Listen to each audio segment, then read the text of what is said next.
आज आमच्या हिंदुत्ववादी लोकांनी स्टेशन रोड परिसरातील सर्व आमचे हिंदुत्ववादी पोरांनी एक गाडीमध्ये भर धावाने 2 गाय साखळीवरनं घेऊन काही कसाई लोक जात होते आणि अक्षरशः गाईचा पाय हा गाडीच्या बाहेर लटकत होता आणि ते घसरत घेऊन चालले होते.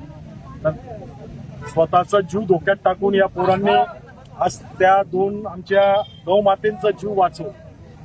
काही दिवसापूर्वीच मी आदरणीय SP साहेबांना पत्र दिलेलं आहे का धुळे शहरात मोठ्या प्रमाणावर अनधिकृत कत्तलखाने चालतात, हे ताबडतोब बंद झाले पाहिजे. परंतु मला वाटतं त्यांनाही काही याची पडलेली नाही आणि अशा परिस्थितीत जर पब्लिकने कायदा हातात घेतला तर याचे परिणाम वाईट होऊ शकतात.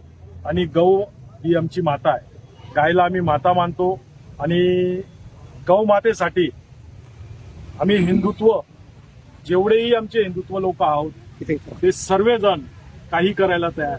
तरी माझी SP साहेबांना परत विनंती आहे का आपण कडक कारवाई करा आणि जे आदरणीय देवेंद्र भाऊंनी जो कायदा आता लागू करून दिलेला आहे त्या यांना मोकोका लावा.